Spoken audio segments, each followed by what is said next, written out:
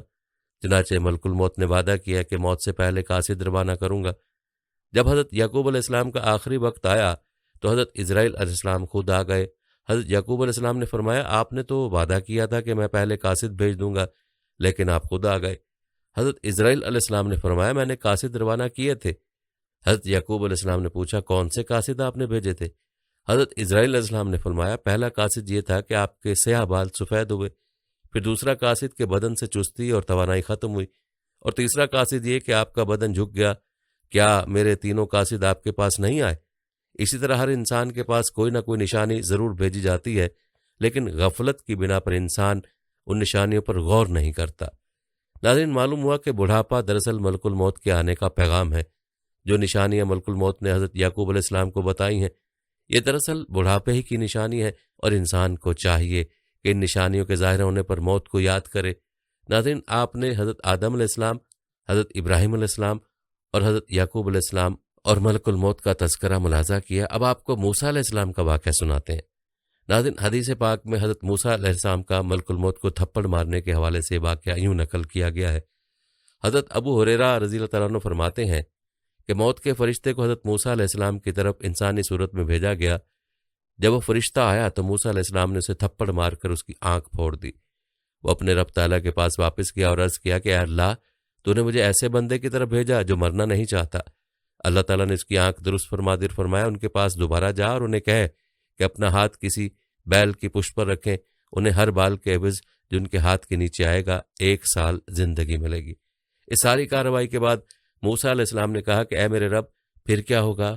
فرمایا پھر موت۔ انہوں نے کہا پھر ابھی ٹھیک ہے، لیکن انہوں نے اللہ تعالیٰ سے دعا کی کہ مجھے ایک پتھر پھینکنے کے فاصلے تک مقدس سرزمین کے قریب کر دیا جائے۔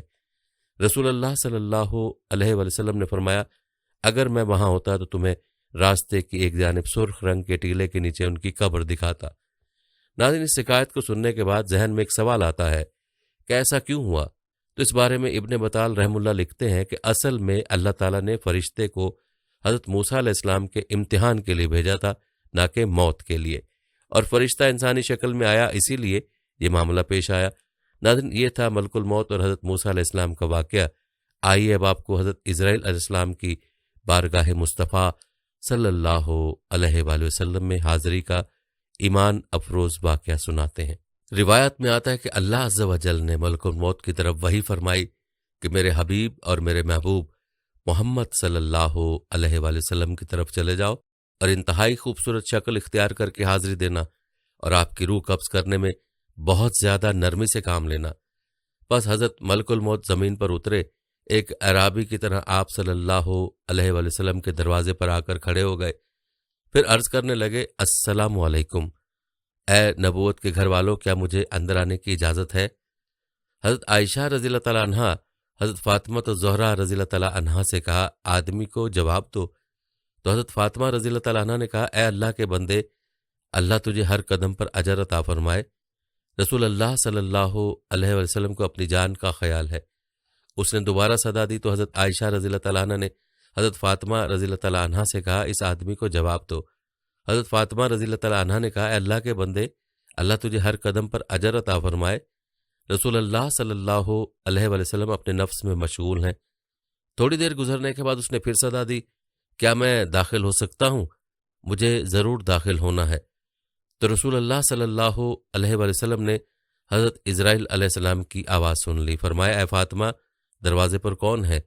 انہوں نے عرض کی اے اللہ کے رسول، ایک آدمی دروازے پر اندر آنے کی اجازت مانگ رہا ہے۔ ہم نے اسے 2 مرتبہ جواب دیا تو اس نے تیسری بار صدا دی، جس سے میری جان کانپنے لگی۔ رسول اللہ صلی اللہ علیہ وسلم نے فرمایا اے فاطمہ، کیا تو جانتی ہے دروازے پر کون ہے؟ یہ لذتوں کو ختم کرنے والا ہے، جماعتوں کو بکھیرنے والا ہے، یا عورتوں کو بیوہ کرنے والا ہے، بچوں کو یتیم کرنے والا ہے، یہ گھروں کو بے آباد اور قبروں کو آباد کرنے والا ہے، یہ ملک الموت ہے۔ پھر فرمایا اے ملک الموت، اللہ آپ پر رحم کرے، داخل ہو جاؤ۔ پس ملک الموت رسول اللہ صلی اللہ علیہ وسلم کی بارگاہ میں آئے تو رسول اللہ صلی اللہ علیہ وسلم نے فرمایا، اے ملک الموت، تم صرف میری زیارت کرنے کے لیے آئے ہو یا جان قبض کرنے کے لیے؟ اس نے عرض کی کہ میں دونوں کام کرنے کے لیے آپ کے پاس آیا ہوں۔ مجھے اللہ تعالیٰ نے حکم دیا کہ میں آپ کی اجازت کے بغیر آپ کے گھر داخل نہ ہوں اور آپ کی روح آپ کی اجازت کے بغیر نہ لوں۔ اگر آپ اجازت دیں تو ٹھیک ہے، ورنہ میں اپنے رب کے پاس لوٹ جاؤں گا۔ محترم ناظرین، یہ ہے شان ہمارے پیارے آقا صلی اللہ علیہ وآلہ وسلم کی۔ ان کے جسم انور سے روح قبض کرنا تو درکنار، ان کی اجازت کے بغیر ان کے گھر میں بھی داخل نہیں ہو سکتے۔ حضرت اسرائیل علیہ السلام نے عرض کی، یا رسول اللہ صلی اللہ علیہ وآلہ وسلم، میں بڑے بڑے بادشاہوں کی روح کھینچتا ہوں، لیکن کسی سے بھی نہیں پوچھتا، کسی سے اجازت نہیں لیتا، لیکن اللہ رب العزت نے حکم دیا کہ میرے محبوب کے گھر جانے کی بھی اجازت لینی ہے اور روح قبض کرنے کی بھی اجازت لینی ہے۔ اگر وہ اجازت عطا فرما دیں تو اندر جانا، اگر اجازت دیں تو روح قبض کرنا، ورنہ لوٹ کر واپس میری بارگاہ میں آ جانا۔ ناظرین، یہ ہے مقام محبوبیت، لیکن آج کے گمراہ قسم کے لوگ اس عرفہ والا مقام کو سمجھتے نہیں اور اپنی مثل قرار دیتے ہیں۔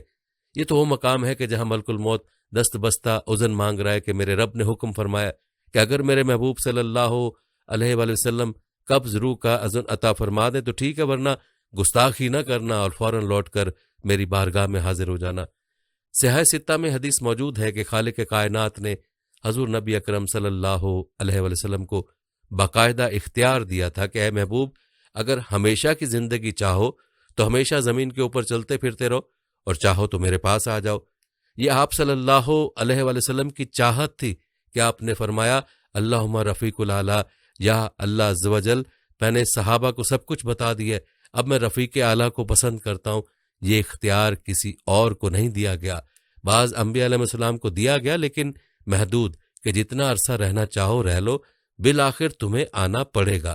لیکن رسول اللہ صلی اللہ علیہ وآلہ وسلم کو خالق کائنات نے اذن عام دے دیا کہ چاہو تو ہمیشہ کے لیے زمین والی زندگی اختیار کر لو، اور چاہو تو میرے پاس آ جاؤ۔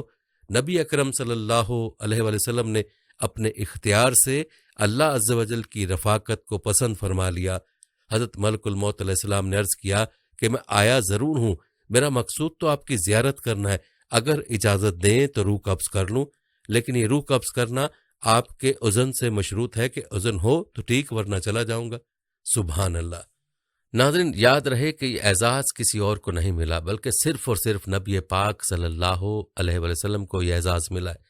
آئیے سب مل کر ایک بار بارگاہ رسالت مآب میں درود پاک کا نذرانہ پیش کرتے ہیں۔ اللہم صلی علی محمد وعلی آل محمد کما صلیت علی ابراہیم وعلی آل ابراہیم انک حمید مجید۔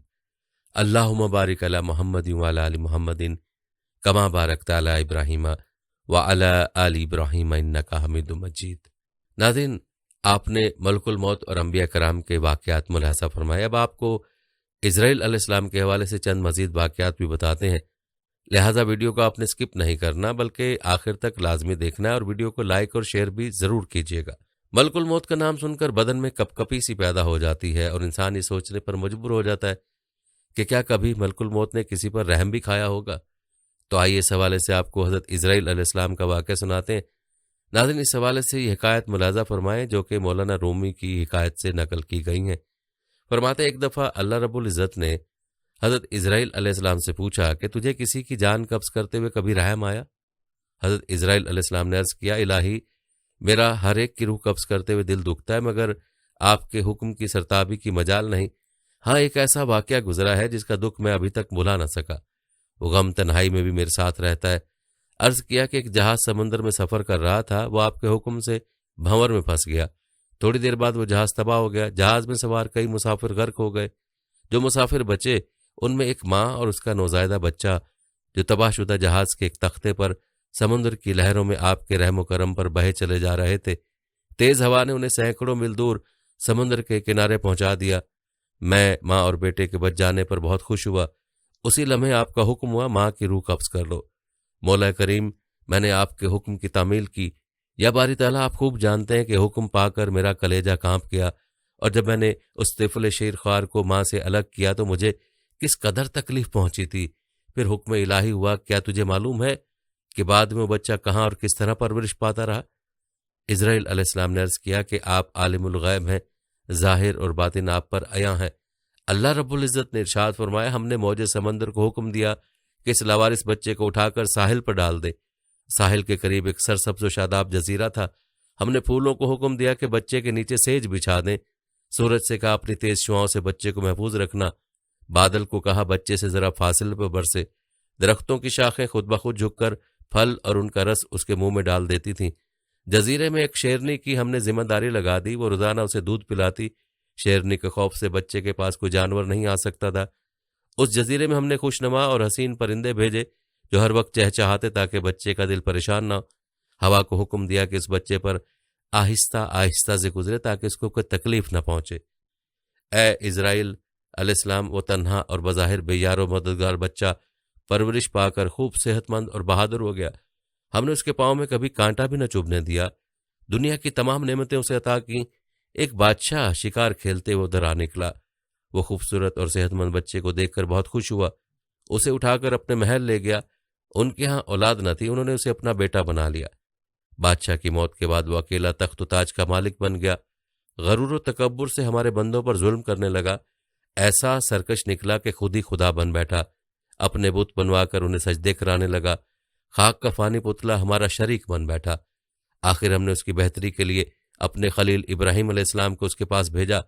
اس ظالم نے ہمارے پیارے کو بھی آگ میں پھینک دیا۔ اے اسرائیل، اس بچے نے میرا کیا شکریہ ادا کیا۔ وہ بچہ نمرود بن کر اس وقت ایک بڑے ملک کا بادشاہ ہے، اور اسی نے میرے خلیل ابراہیم علیہ السلام کو آگ کے علاؤ میں جھونکا ہے، اور اب خدائی کا دعویٰ کر کے لوگوں کو میری راہ سے ہٹاتا ہے اور حکم نہ ماننے والوں کو سخت سزا دیتا ہے۔ اسرائیل علیہ السلام نے عرض کیا، اے مخلوقات کے خالق، میں سرکش بچے کی حالت سے بے خبر ہونے کی وجہ سے دل میں خیال اور ملال لاتا رہا، آپ کے راز آپ ہی جانتے ہیں۔ محترم ناظرین، ملک الموت حضرت اسرائیل علیہ السلام کے حوالے سے ایک اور سوال بھی اکثر پوچھا جاتا ہے، وہ یہ کہ آخر روحوں کو قبض کرنے کی ڈیوٹی حضرت اسرائیل علیہ السلام کو ہی کیوں سونپی گئی؟ تو اس حوالے سے روایت مشہور ہے کہ جب اللہ تعالیٰ نے حضرت آدم کا پتلا بنانے کا ارادہ فرمایا تو جبریل علیہ السلام کو رب العالمین نے حکم دیا کہ ایک مشت خاک زمین پر سے لاؤ۔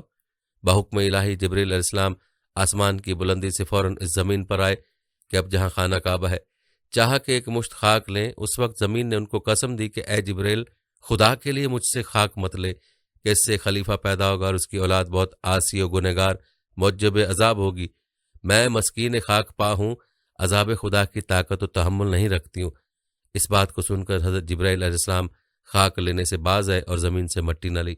غرض اسی طرح سے جبرائیل لوٹ گئے اور میکائیل اور اسرافیل علیہ السلام سے بھی یہ کام انجام کو نہ پہنچا۔ تب اسرائیل کو بھیجا، ان کو بھی زمین نے منع کیا۔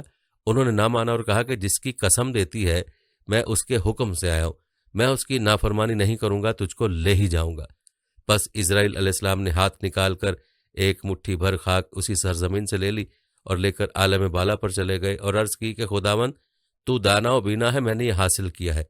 تب اللہ تعالیٰ نے فرمایا، اے اسرائیل علیہ السلام، میں اس خاک سے زمین پر ایک خلیفہ پیدا کروں گا، اس کی جان قبض کرنے کے لیے تجھی کو مقرر کروں گا۔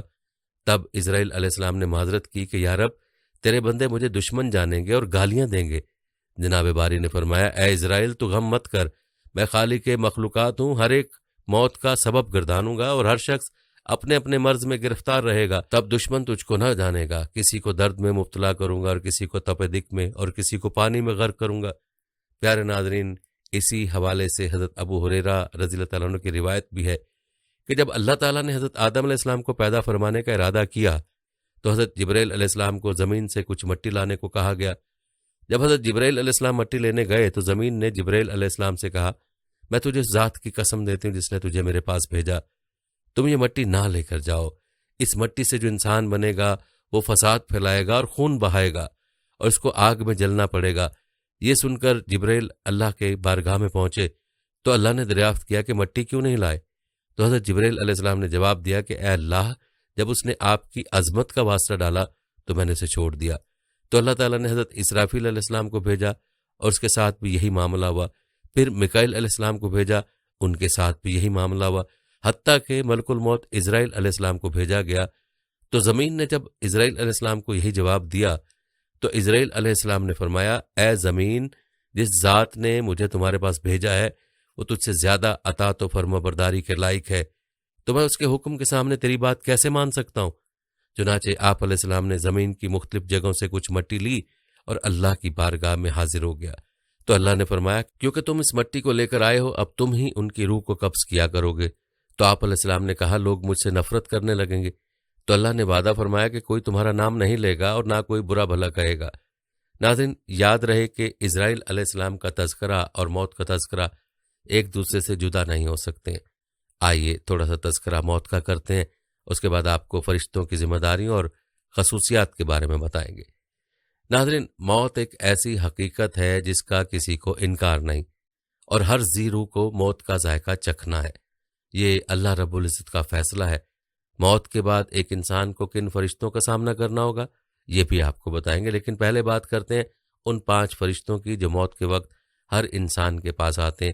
اس حوالے سے روایت ملاحظہ فرمائیں، فرمان مصطفیٰ صلی اللہ علیہ وآلہ وسلم ہے، جب آدمی پر نزا کا وقت طاری ہوتا ہے، مطلب موت قریب ہوتی ہے، تو اللہ عز و جل اس بندے کی جانب 5 فرشتے بھیجتا ہے۔ پہلا فرشتہ اس کے پاس اس وقت آتا ہے جب اس کی روح حلقوم تک پہنچتی ہے، یعنی حلق تک آ جاتی ہے۔ وہ فرشتہ اس شخص کو پکار کر کہتا ہے، اے ابن آدم، تیرا طاقتور بدن کہاں گیا؟ آج یہ کتنا کمزور ہے۔ تیری فصیح زبان کہاں گئی؟ آج یہ کتنی خاموش ہے۔ تیرے گھر والے اور عزیز و اقربا کہاں گئے؟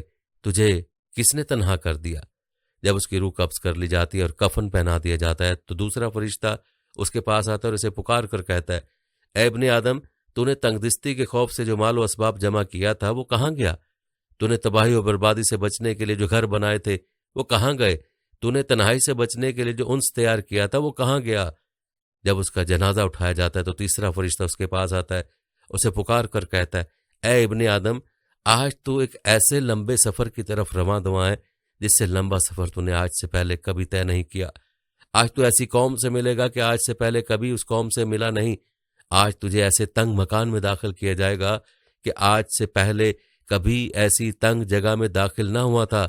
اگر تو اللہ عز و جل کی رضا پانے میں کامیاب ہو گیا تو یہ تیری خوش بختی ہے، اور اگر اللہ عز و جل تجھ سے ناراض ہوا تو یہ تیری بدبختی ہے۔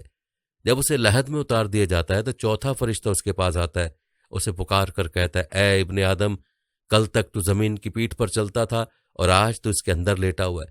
کل تک تو اس کی پیٹھ پر ہنستا تھا اور آج تو اس کے اندر رو رہا ہے۔ کل تک تو اس کے پیٹھ پر گناہ کرتا تھا اور آج تو اس کے اندر نادم و شرمندہ ہے۔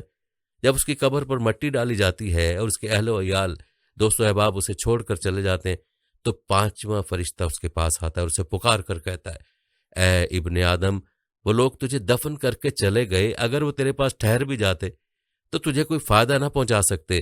تو نے مال جمع کیا اور اسے غیروں کے لیے چھوڑ دیا۔ آج یا تو تجھے جنت کے اعلیٰ باغات کی طرف پھیرا جائے گا یا بھڑکنے والی آگ میں داخل کیا جائے گا۔ اے ایمان والو، یہ زندگی بڑی مختصر ہے، ایک نہ ایک دن ہمیں بھی اسی گھڑی سے گزرنا ہے۔ ہمیں نہیں پتا کہ کب اور کہاں موت آ جائے، اس لیے ہمیں اس وقت کی تیاری کرتے رہنا چاہیے اور اللہ کی عبادت اور نیک اعمال کرتے رہنا چاہیے۔ ناظرین، اس سے پہلے کہ ہمیں موت کے وقت کے فرشتے ان باتوں کا احساس دلوائیں، ہمیں چاہیے کہ ان باتوں پر غور کریں، اور جہاں ہم دنیا کے لیے توشہ اکٹھا کرنے کی تگودو کرتے ہیں وہیں پر ہمیں اپنی آخرت کے لیے بھی توشہ جمع کرنا چاہیے، تاکہ کل کو قبر میں ہمیں شرمندگی نہ ہو۔ یاد رہے کہ موت جب آتی ہے اور انسان کو اپنے شکنجے میں لیتی ہے تو اس عالم کو سکرات کا نزع کا عالم کہا جاتا ہے، یعنی سکرات سے مراد موت کی شدت اور غشی ہے جو موت کے وقت پیش آتی ہے، اور موت سے پہلے ہر آدمی پر سکرات کی کیفیت طاری ہو جاتی ہے۔ بعض اوقات سکرات کا اثر اور نشانی اس پر ظاہر بھی ہوتی ہے، اور کسی کو اس شدت کے اثر سے پیشانی پر پسینہ بھی آتا ہے۔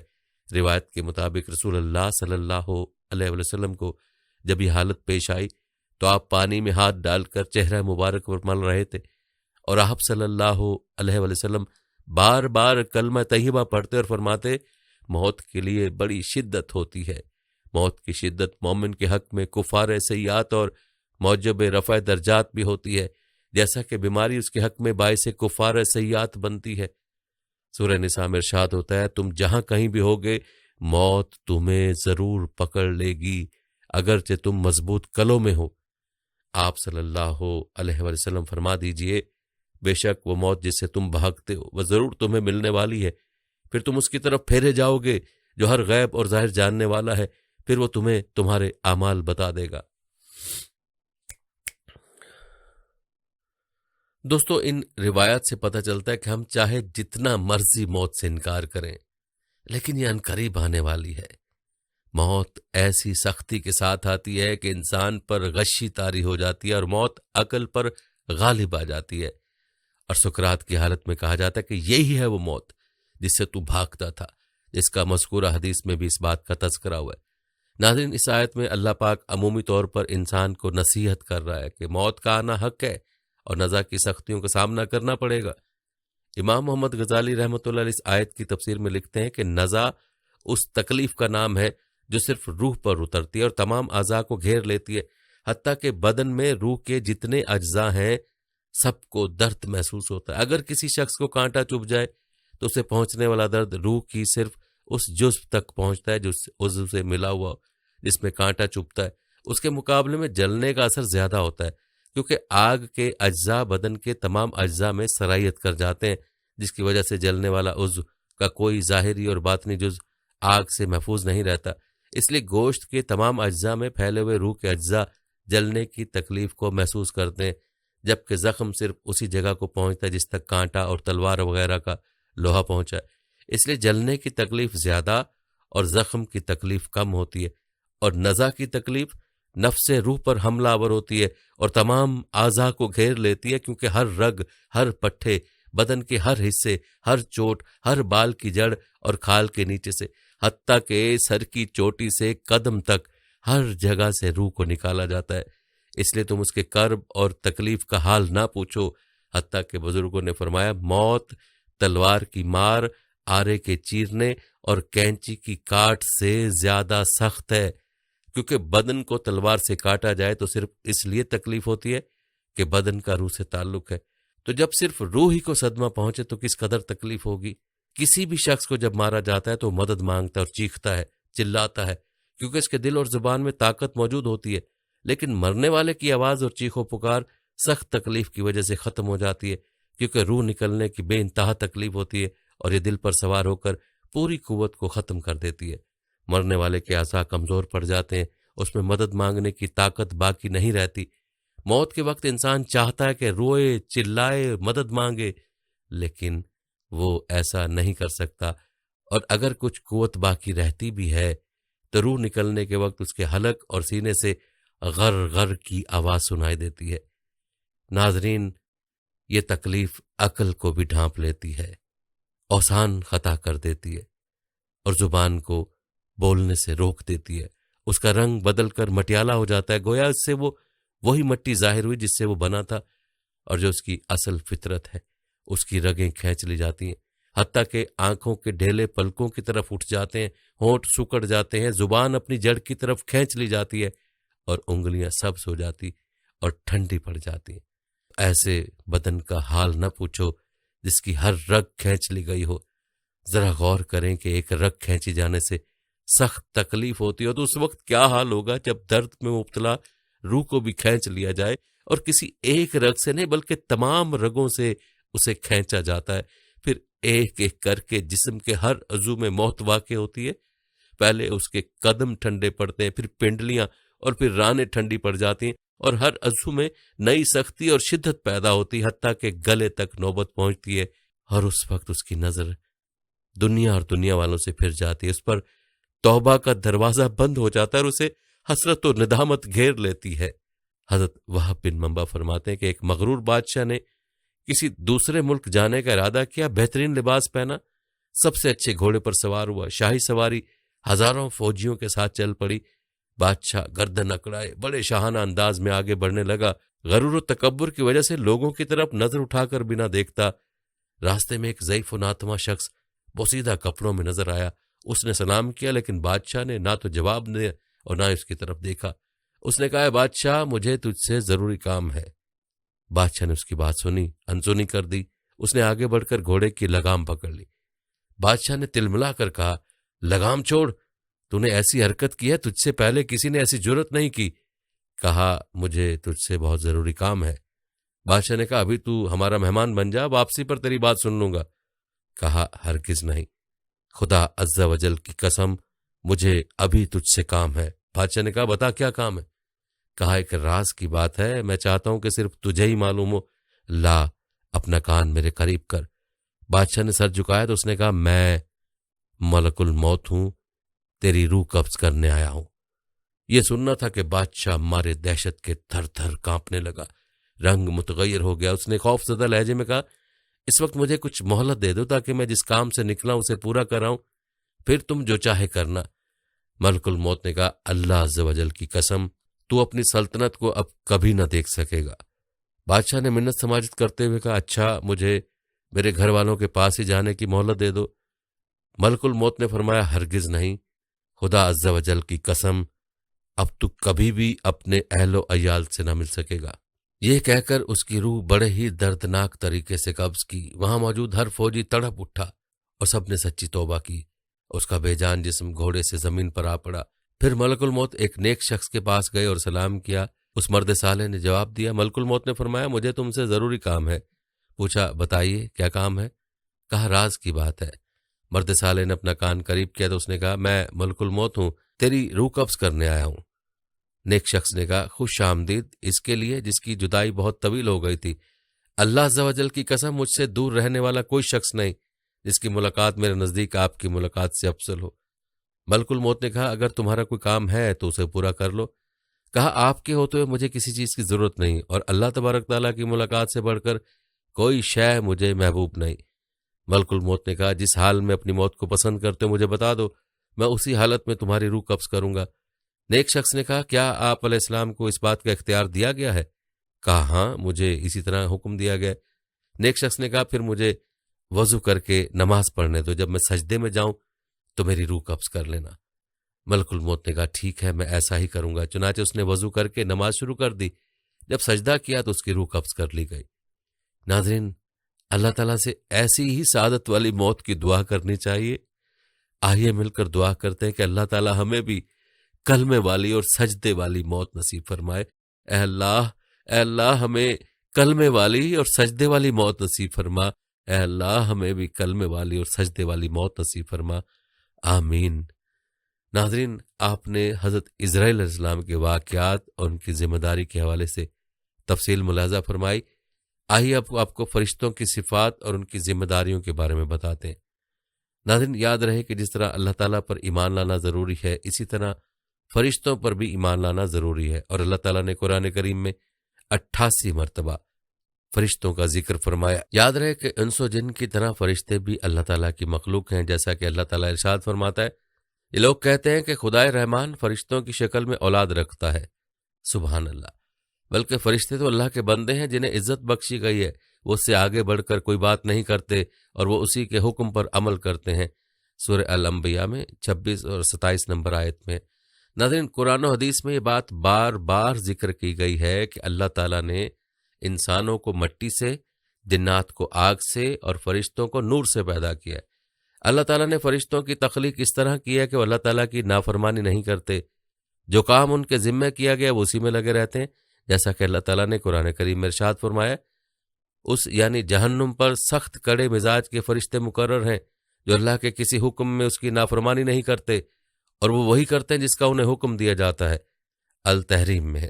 ناظرین فرشتوں کو خالق کائنات نے ایسا بنایا کہ وہ نہ کھاتے ہیں نہ پیتے ہیں، جیسا کہ اللہ تعالیٰ نے سورہ الزاریات آیت 24 سے 27 میں حضرت ابراہیم علیہ السلام کے پاس آنے والے مہمانوں کا تذکرہ کیا ہے جو کھانا نہیں کھا رہے تھے، تو حضرت ابراہیم علیہ السلام کو ان پر شک و شبہ ہوا۔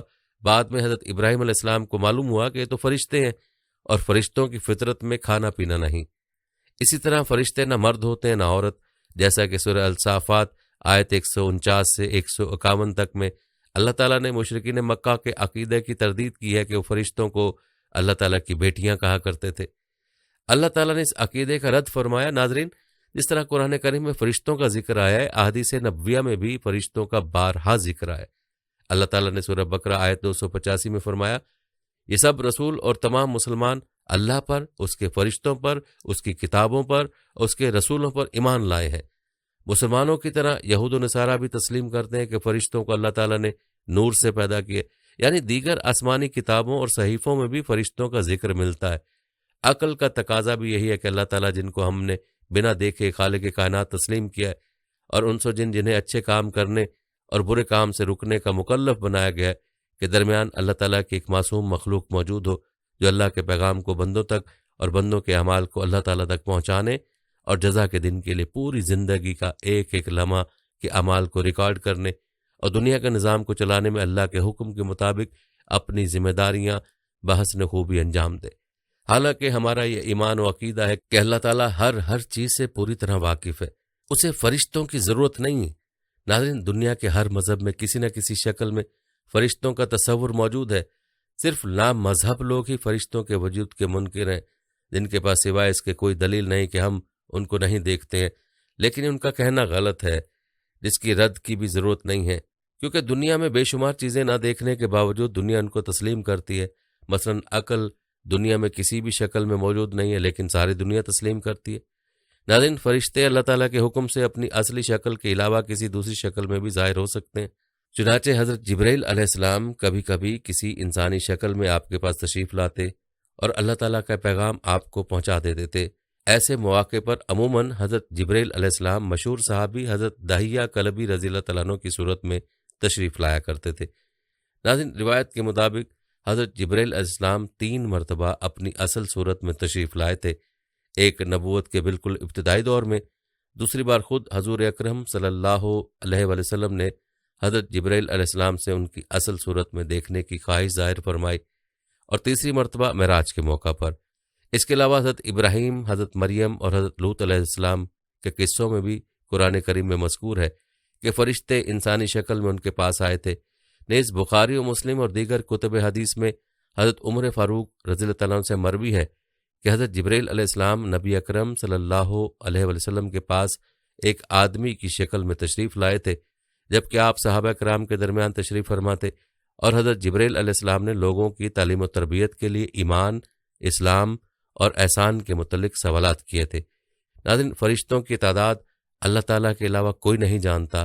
اللہ تعالیٰ فرماتا ہے، تمہارے پروردگار کے لشکر کو اللہ کے علاوہ کوئی نہیں جانتا، المدثر میں ہے۔ چند فرشتوں کے نام کا تذکرہ قرآن و حدیث میں موجود ہے۔ قرآن کریم میں 3 جگہ پر حضرت جبرائیل علیہ السلام کا تذکرہ صراحت کے ساتھ آیا۔ بعض آیات مثلا سورہ التکویر 20 آیت اور سورہ نجم 5 اور 6 نمبر آیت میں حضرت جبرائیل علیہ السلام کا تذکرہ ان کے نام کے بغیر وارد ہوا ہے۔ سورہ بقرہ آیت نمبر 98 میں حضرت جبرائیل اور حضرت میکائیل علیہ السلام دونوں کا تذکرہ موجود ہے۔ ناظرین، آپ کو بتاتے چلیں کہ حضرت اسرافیل اور حضرت اسرائیل علیہ السلام کے نام کا تذکرہ تو قرآن میں موجود نہیں، لیکن ان کے ذمہ داری کو قرآن کریم میں بیان کیا گیا ہے۔ نیز احادیث اور تاریخی کتابوں میں کثرت سے ان دونوں فرشتوں کا ذکر موجود ہے۔ البتہ جہنم کے داروغہ حضرت مالک کا ذکر سورہ زخرف آیت 77 میں یوں ہوا ہے، اور وہ یعنی دوزخ کے فرشتے سے پکار کر کہیں گے کہ اے مالک، تمہارا پروردگار ہمارا کام ہی تمام کر دے۔ وہ کہے گا کہ تمہیں اسی حال میں رہنا ہے۔ اسی طرح جنت کے خازن کا تذکرہ متعدد احادیث صحیحہ میں مذکور ہے۔ بعض احادیث میں ان کا نام رضوان بھی مذکور ہے۔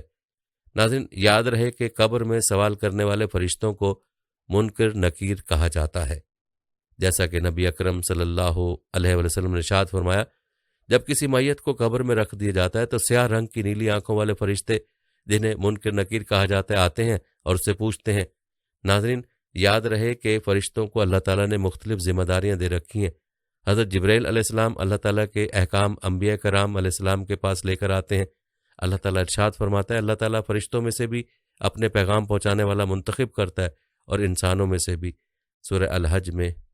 یاد رہے کہ حضرت جبرائیل علیہ السلام کو اللہ تعالیٰ نے پیغام پہنچانے کے لیے منتخب فرمایا تھا، اور حضرت جبرائیل علیہ السلام کو تمام فرشتوں کا سردار بھی کہا جاتا ہے، جبکہ حضرت میکائیل علیہ السلام بارش برسانے اور لوگوں کو روزی و روٹی کے انتظام پر مامور ہیں۔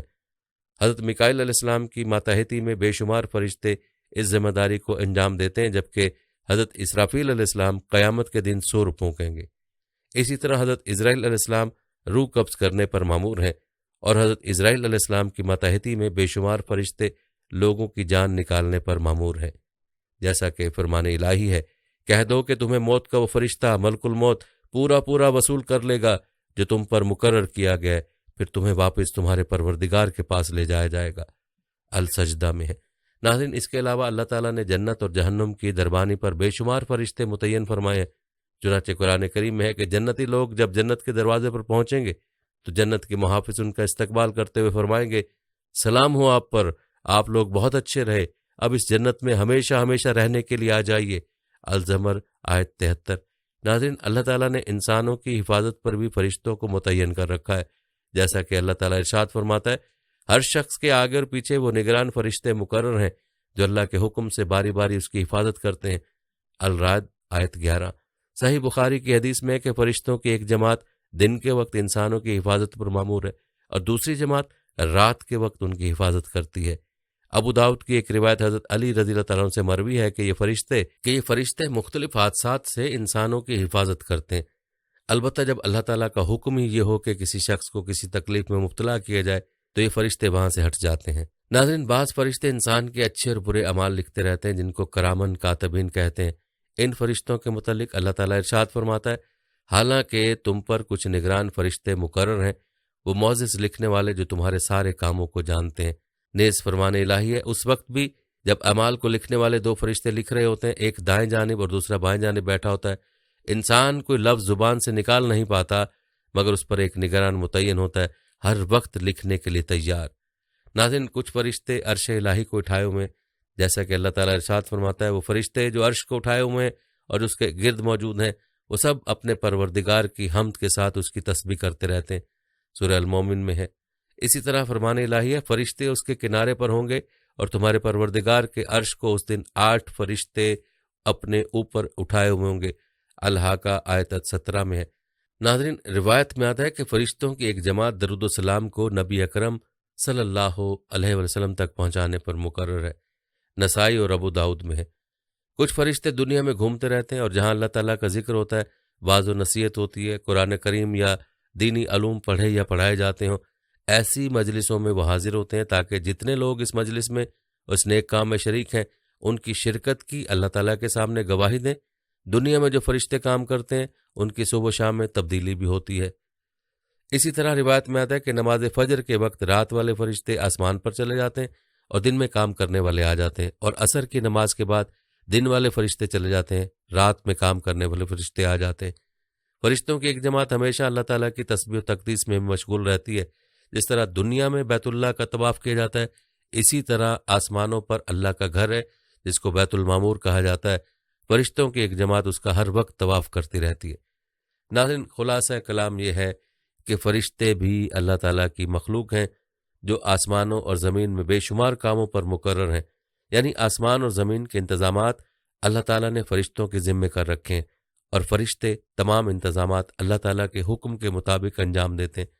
مثلا اللہ تعالیٰ کے احکام کو انبیاء کرام تک پہنچانا، اللہ تعالیٰ کے حکم سے لوگوں کی روزی روٹی اور بارش کا انتظام کرنا، لوگوں کی حفاظت کرنا، انسانوں کے ایک ایک لمحے کے احوال لکھنا، اور آخری وقت آنے پر روح قبض کرنا، قبر میں حساب کتاب کے لیے حاضر ہونا، اللہ کے حکم پر سور پھونکنا جس کے بعد قیامت برپا ہو جائے گی۔ ناظرین، ہر فرشتہ اپنی ذمہ داری کو بحسن خوبی انجام دے رہا ہے۔ بعض فرشتے صرف اللہ تعالیٰ کی عبادت میں لگے ہوئے، فرشتے نہ مرد ہیں نہ عورت، کھانا پینا اور جنسی کام کرنا ان کی فطرت میں نہیں، اور اللہ تعالیٰ نے نور سے پیدا کیا۔ تمام آسمانی کتابوں میں فرشتوں کا ذکر موجود ہے، اس وجہ سے مسلمانوں کے علاوہ یہود و نصارہ بھی نور سے بنی اس مخلوق کو مانتے ہیں۔ دیگر مذاہب میں بھی فرشتوں کو کسی نہ کسی شکل میں تسلیم کیا گیا ہے۔ ناظرین، یہ تھی ہماری آج کی ویڈیو۔ جانے سے پہلے ویڈیو کو شیئر ضرور کیجیے گا۔ ہم امید کرتے ہیں کہ آپ کو ہماری آج کی ویڈیو ضرور پسند آئی ہوگی۔ اگر آپ کو ہماری آج کی ویڈیو پسند آئی ہے تو سب سے پہلے تو اس کو لائک کریں اور اپنی رائے کا اظہار کمنٹ سیکشن میں لازمی کریں۔ آخر میں آپ سے ایک بار پھر درخواست ہے کہ آپ ہمارے چینل کو ضرور سبسکرائب کر لیں اور ساتھ ہی لگے گھنٹی کے بٹن کو بھی کلک کریں تاکہ آپ کے پاس ہمارے آنے والی مزید ویڈیوز کا نوٹیفیکیشن بر وقت ملتا رہے۔